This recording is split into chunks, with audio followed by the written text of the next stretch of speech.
तो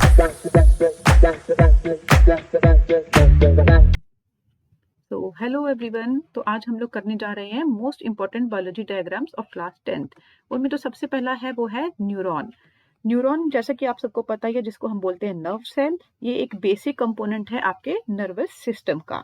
एक जो टिपिकल न्यूरॉन होता है उसमें आपको दिखेगा एक सेंटर में ये है सेल बॉडी। सेल बॉडी के सेंटर में होगा न्यूक्लियस और उसके आसपास से आपको थ्रेड जैसे स्ट्रक्चर मिलेंगे जिनको हम बोलते हैं डेंड्राइट्स। ठीक है।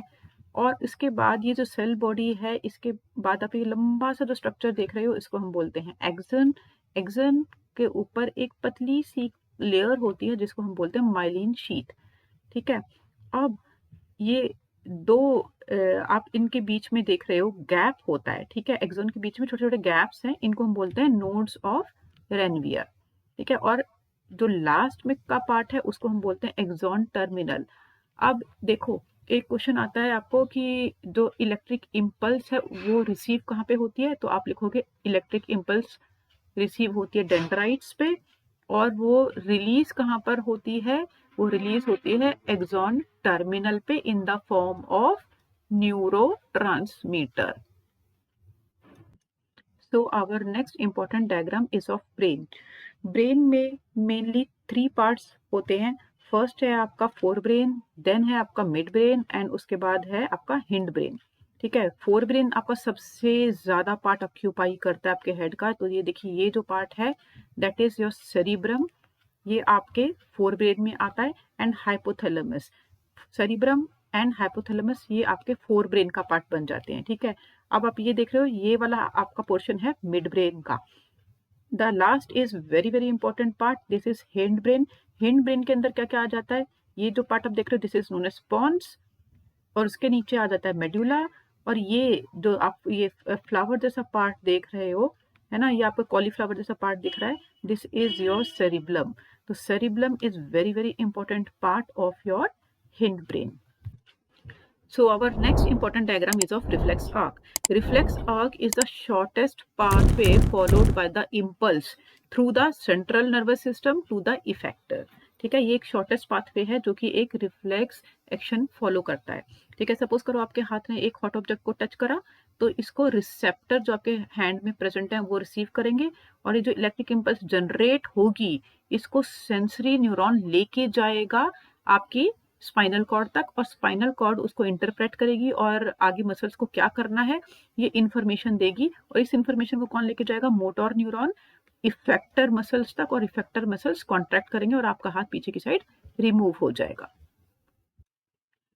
इसी रिफ्लेक्स को आप एक सिंपल पाथवे के रूप में भी दिखा सकते हो।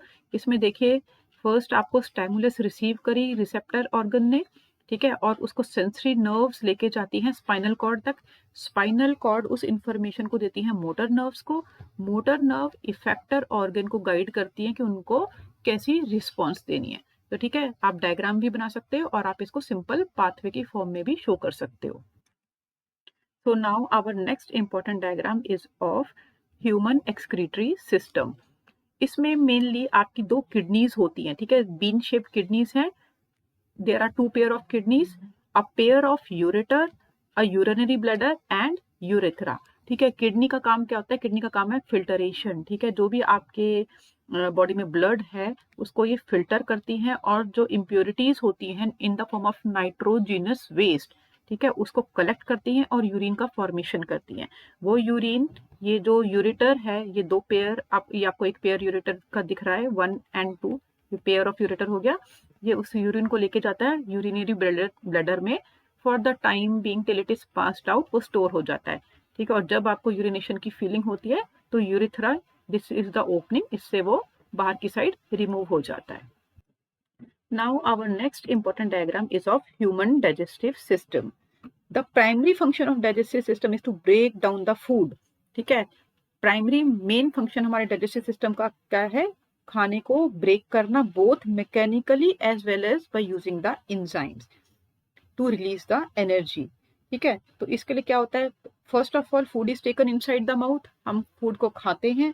ठीक है। और हमारी माउथ के अंदर बहुत सारे सलाइवरी ग्लैंड्स होते हैं जिनमें सलाइवरी अमाइलेज होता है जो कि स्टार्च को शुगर्स में कन्वर्ट कर देता है। Now the food moves into the stomach, ठीक है, फूड आपका आ गया स्टमक में और थ्रू द ईसोफेगस, ये जो आपका ईसोफेगस है that is your food pipe, इस फूड पाइप से होते होते आपके स्टमक में आ जाएगा, ठीक है। स्टमक में बहुत सारे डाइजेस्टिव जूसेस होते हैं और यहाँ पे पार्शियल डाइजेशन हो जाता है फूड का। इसके बाद जो फूड है आपकी स्मॉल इंटेस्टाइन, ये जो आपकी स्मॉल इंटेस्टाइन आप देख रहे हैं इसमें चला जाता है। Small intestine is the site of the complete digestion of carbohydrates, proteins and fats. यहाँ पे सारे के सारे कार्बोहाइड्रेट, प्रोटीन और फैट का डाइजेशन हो जाता है और यहाँ पे बहुत सारे इंटेस्टाइनल जूसेस भी आते हैं अलग अलग ग्लैंड से। इसके बाद लिवर और जो पैंक्रियाज है वो भी हेल्प करते हैं फर्दर डाइजेशन में। लिवर आपकी बॉडी का सबसे लार्जेस्ट ग्लैंड होता है और ये रिलीज करता है बाइल जूस जो कि गॉल ब्लैडर में जाके स्टोर होता है, ठीक है। तो बाइल प्रोड्यूस करता है लिवर, वो बाइल जो होता है वो स्टोर होता है आपके गॉल ब्लैडर में। Now pancreas has enzymes that help in total digestion of the food components. ये जो आप स्टमक के नीचे एक छोटा सा ऑर्गन देख रहे हो इसको हम बोलते हैं पेनक्रियाज, ये भी बाकी के जितनी भी डाइजेशन है उसको हेल्प करता है। अब जो बाकी पार्ट फूड का बच गया जो कि डाइजेस्ट नहीं कर सकी हमारी बॉडी, वो स्मॉल इंटेस्टाइन से लार्ज इंटेस्टाइन जो आप साइड में देख रहे हैं इसमें चला जाता है and then it is ejected outside from the anus. Okay, so this is our human digestive system. Now our next important diagram is of human heart. देखो अब ये जो डायग्राम है थोड़ा सा कॉम्प्लिकेटेड भी है, इसलिए मैंने इसमें ऑलरेडी काफी सारी मार्किंग कर दी गई हैं, ठीक है। अब देखो जो हमारा हार्ट है बेसिकली उसमें 4 पार्ट्स होते हैं, right atrium, right ventricle, left atrium and left ventricle. जो लेफ्ट साइड का पार्ट है उसमें मैंने यहाँ ऊपर एल लिख दिया है ताकि आपको ध्यान में रहे, और जो राइट साइड का पार्ट है उसमें मैंने यहाँ पे आर लिख दिया ताकि आपको समझ आ जाए कि ये राइट साइड का हार्ट है, ठीक है। अभी जो लेफ्ट और राइट है हार्ट का पार्ट, ये बीच में एक मस्कुलर वॉल होती है उसको हम बोलते हैं सेप्टम। ये देखो देख रहे हो आप यहाँ पे, तो ये जो सेप्टम है ये बीच में पार्टीशन का काम करती है लेफ्ट और राइट साइड के हार्ट में, ठीक है। अब देखो जो भी हमारी बॉडी में का डीऑक्सीजनेटेड ब्लड होता है, ठीक है, मतलब जिसमें ऑक्सीजन नहीं है, कम है ऑक्सीजन, वो सारा का सारा रिसीव करती है सुपीरियर वेने कावा, और वो वेने कावा डीऑक्सीजनेटेड ब्लड को हमारे राइट एट्रियम में डाल देती है। राइट एट्रियम में जब प्रेशर बढ़ जाता है तो राइट एट्रियम और राइट वेंट्रिकल के बीच में एक वेल्व प्रेजेंट होता है जिसका नाम होता है ट्रिस्क्यूपिड वेल्व, ठीक है। ये ट्रिस्क्यूपिड वेल्व खुल जाता है और सारा का सारा ब्लड राइट एट्रियम से राइट वेंट्रिकल में चला जाता है। जैसे ही सारा का सारा ब्लड राइट वेंट्रिकल में चला जाता है तो ये ट्रिस्क्यूपिड वेल्व वापस से बंद हो जाते हैं ताकि बैक फ्लो ना हो सके ब्लड का राइट एट्रियम के अंदर, ठीक है। अब जब राइट वेंट्रिकल के अंदर प्रेशर बढ़ जाएगा तो क्या होगा, वो जो ब्लड है वो सारा का सारा पल्मोनरी आर्टरी से हमारी लंग्स में चला जाएगा, और लंग्स में क्यों जाएगा, ताकि वो जो डीऑक्सीजनेटेड ब्लड है लंग्स में उसमें ऑक्सीजन ऐड कर दी जाएगी और वो ऑक्सीजनेटेड ब्लड बन जाएगा, ठीक है। अब ये जो ऑक्सीजन रिच ब्लड हो गया वो हमारे लंग से हमारी पल्मोनरी वेन्स लेकर आएंगी और हमारे लेफ्ट एट्रियम में डालेंगी, ठीक है। तो ऑक्सीजनेटेड ब्लड कौन लेकर आया, पल्मोनरी वेन्स, ठीक है। पल्मोनरी वेन लेफ्ट एट्रियम में सारा ऑक्सीजनेटेड ब्लड डाल देंगी। अब जब लेफ्ट एट्रियम में प्रेशर बढ़ जाएगा ब्लड का तो क्या होगा, ये जो मेट्रियल वेल्व है इसको हम बिस्क्यूपिड वेल्व भी बोलते हैं, ये ओपन हो जाएगा और सारा का सारा ऑक्सीजनेटेड ब्लड वो लेफ्ट वेंट्रिकल के अंदर चला जाएगा, ठीक है। लेफ्ट वेंट्रिकल के अंदर जैसे ही सारा ब्लड जाएगा तो क्या होगा, ये आपका जो मेट्रियल वेल्व है या कि बिस्क्यूपिड वेल्व है ये वापस से क्लोज हो जाएगा ताकि बैक फ्लो ऑफ ब्लड ना हो सके, ठीक है। अब लेफ्ट वेंट्रिकल के अंदर ब्लड आ गया तो इसके अंदर प्रेशर बढ़ जाएगा, तो ये सारा का सारा ब्लड कहाँ जाएगा, ये आपका ब्लड जाएगा ऑक्सीजनेटेड ब्लड आपकी बॉडी के अंदर, और इसको लेके कौन जाएगा, इसको लेके जाएगा एरोटा, ठीक है। Now the next diagram of our chapter is human respiratory system. Human respiratory system में जो parts हैं, first is the nasal cavity. Nasal cavity हमारी intake of air में help करती है और इसके अंदर छोटे छोटे hair होते हैं to trap the dirt and it has mucus also, ठीक है। सारा जो भी dirt होता है, जो भी गंदगी होती है वो mucus और जो छोटे छोटे hair होते हैं वो यहाँ पे trap कर लेते हैं। उसके बाद आ जाता है pharynx. ठीक है, ये हमारे नेजल चैम्बर के पीछे होता है और एक कॉमन पाथवे होता है बोथ एयर और फूड दोनों के लिए ही। ठीक है, उसके नीचे आप ये देख रहे हो larynx, this is known as the sound box, इसको हम साउंड बॉक्स भी कहते हैं और ये हमारी साउंड को जनरेट करने में हेल्प करता है ताकि हम कम्युनिकेट कर सकें।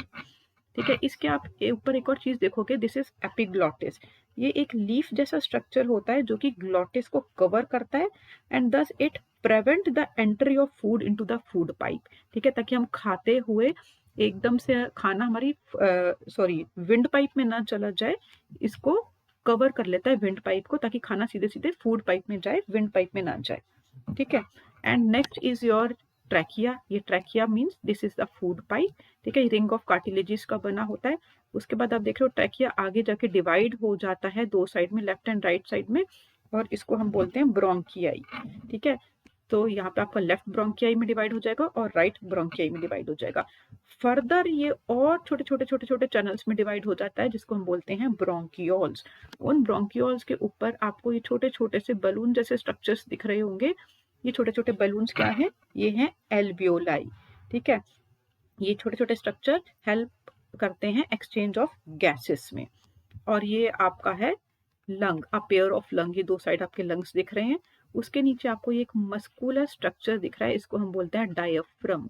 ठीक है, ये डायफ्रम आपके लंग्स और आपकी एब्डोमिनल कैविटी को सेपरेट करता है। Now our next diagram is of nutrition in amoeba. This is very simple diagram.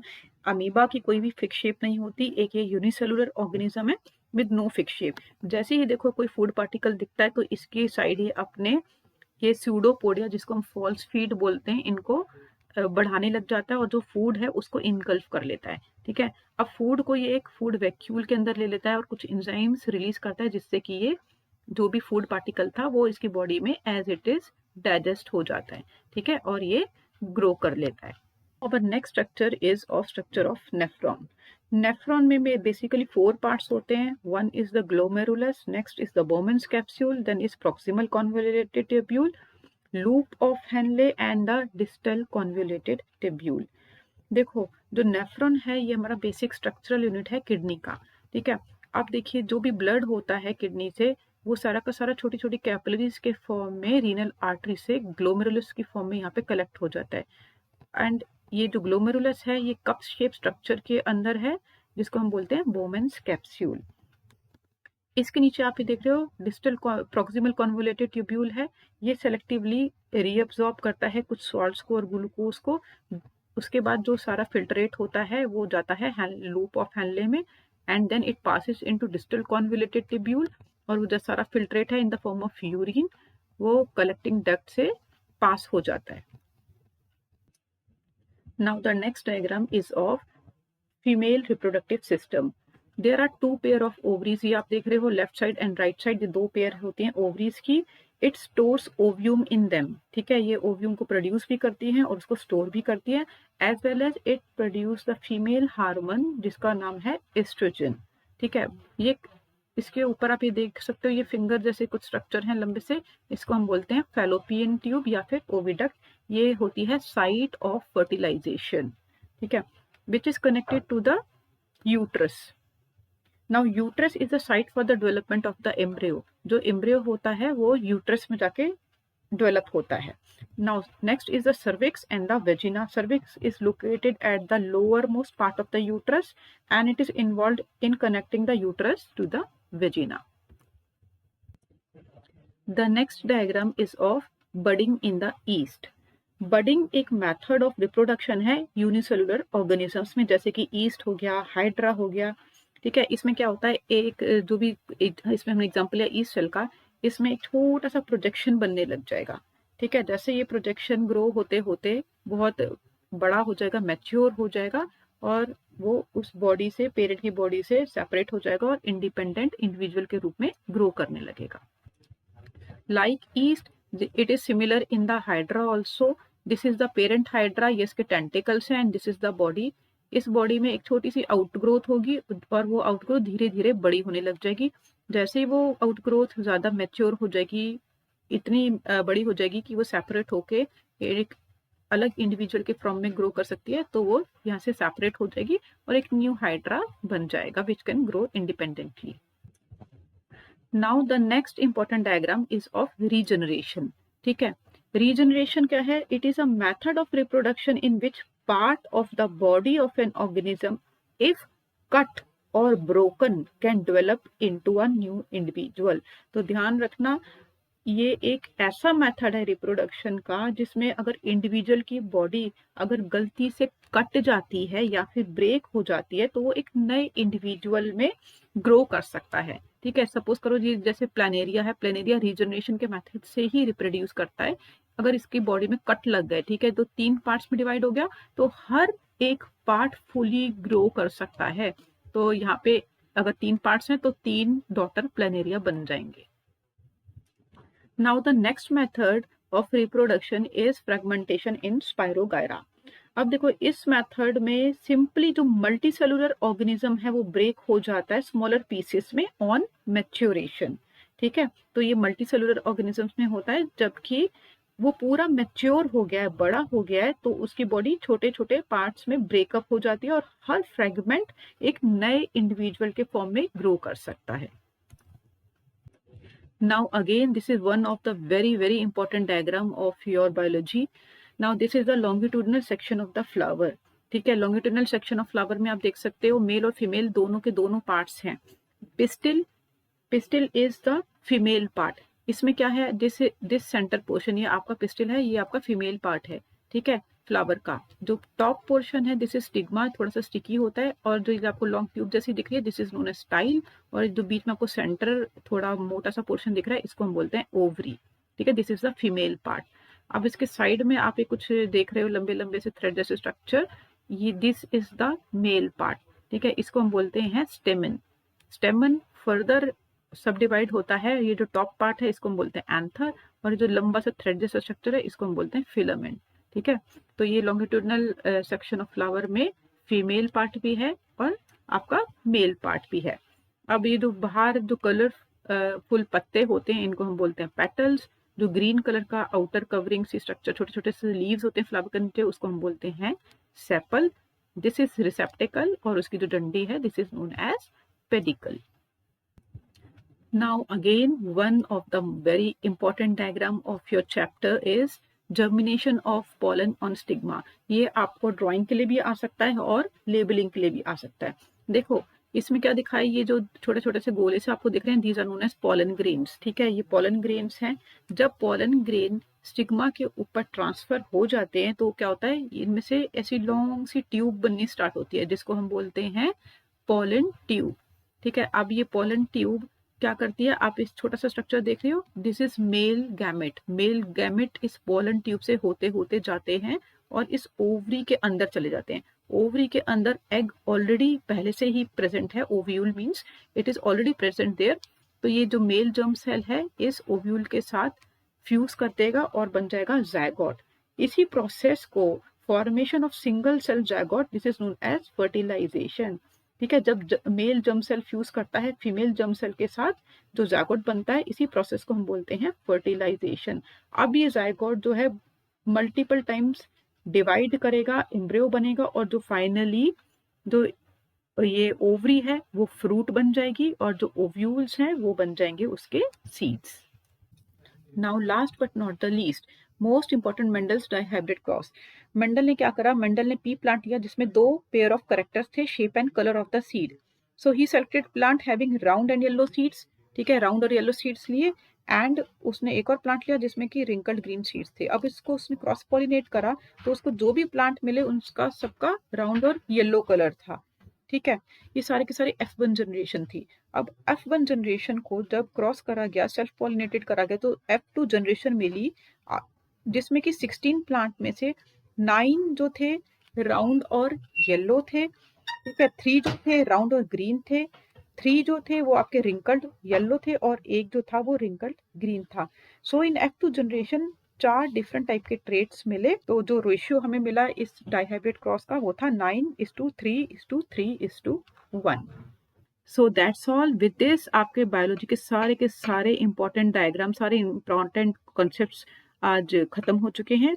तो वीडियो अच्छी लगी हो तो लाइक, सब्सक्राइब ज़रूर करना और अपने दोस्तों के साथ शेयर भी ज़रूर करना।